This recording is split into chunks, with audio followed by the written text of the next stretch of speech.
The morning sun cast long shadows across the Marine Corps shooting range at Camp Pendleton, where the annual precision rifle competition drew the sharpest shooters from across the nation.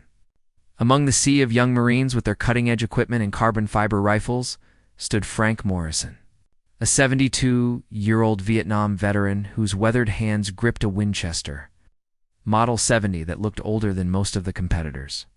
The scope mounted on top was scratched and faded, held together with electrical tape at one end, a relic from another era.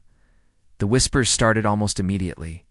A group of young Marines gathered near the equipment tent, their eyes fixed on Frank as he carefully laid out his gear on a worn canvas mat.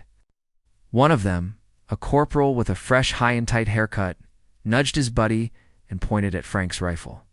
Their laughter carried across the range, sharp and dismissive.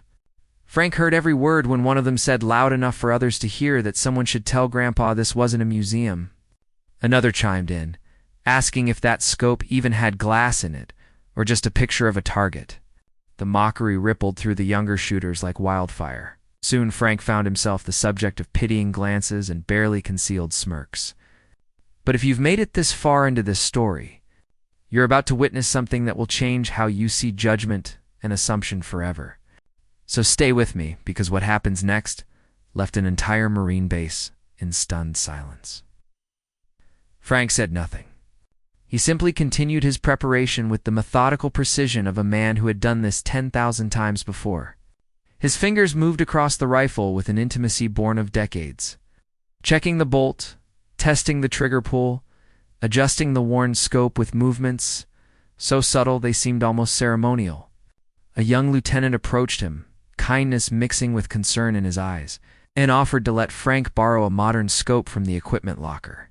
Frank smiled, the kind of smile that held stories too heavy to tell, and politely declined. He explained that this scope had been with him since 1971, that it had saved his life more times than he could count, and that he trusted it more than he trusted his own eyes. The competition began with standard distance shots, and Frank performed adequately, nothing spectacular. Placing somewhere in the middle of the pack, the young Marine's confidence grew with each round. They were hitting targets with computer-calculated precision, modern equipment, giving them advantages Frank could never match. By midday, the competition had narrowed to the final challenge, a shot that had stood as the range record for 40 years. The target was placed at 2,100 yards, nearly a mile and a quarter away, in conditions that would challenge even the most advanced systems. Wind was gusting unpredictably, the heat was creating mirage effects, and the target itself was barely visible even through the best optics. One by one, the top shooters took their attempts. The corporal who had mocked Frank earlier went first, his shot landing 6 inches left of center. Others followed, each missing by varying margins, their high-tech equipment unable to compensate for the complex environmental factors at play. The current record holder, a shot fired 40 years ago by a legendary Marine sniper named Jack Coleman, remained unbroken. When Frank's name was called, the murmuring started again. Some people actually laughed, though more quietly now. It's uncertain whether this was cruel or simply realistic. Frank approached the firing line with the same unhurried grace he had shown all day. He settled into position, his old body finding the familiar stance despite the years. He didn't rush. He closed his eyes for a long moment, and those who were close enough could see his lips moving silently. He was talking to the wind, to the air itself, reading the invisible currents with senses that no computer could replicate. His breathing slowed, deepened, became almost imperceptible. Then, with a squeeze so gentle it seemed the rifle fired itself. The shot rang out. The spotters fell silent, their eyes glued to their scopes. Seconds stretched into eternity as they searched for the bullet's impact.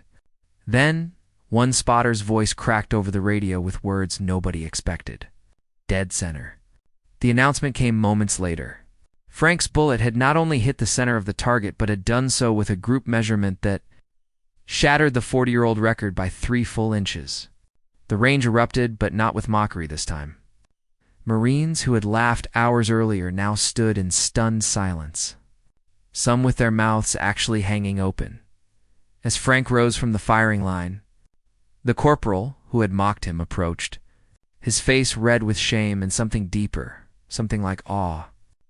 He extended his hand and apologized, his voice thick with emotion. Frank shook his hand firmly and told him that the scope wasn't what made the shot. That equipment was just tools, but experience, patience, and respect for the craft were what truly mattered. He explained that he had been where they were once, young and certain that new was always better. Until an old gunny sergeant had taught him that wisdom couldn't be purchased or upgraded, the award ceremony that evening felt different than anyone expected. When Frank received his trophy, the applause was thunderous, but more importantly, it was genuine.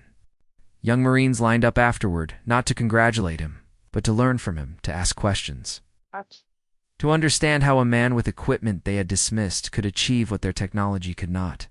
Frank spent hours that evening sharing stories, teaching, passing on knowledge earned through decades of practice. He never mentioned the mockery from that morning. He didn't need to. The lesson had already been learned in the most powerful way possible. Sometimes the oldest tools in the hands of someone who truly understands their craft can outperform anything modern technology can create. And sometimes the most important thing we can do is remember that. Respect isn't earned through equipment, but through dedication, humility, and the willingness to never stop learning. If this story touched your heart or taught you something about judgment and respect, take a moment to share it with someone who needs to hear it today. Because stories like Frank's remind us all that greatness isn't about what you carry, but about who you've become through the years of carrying it.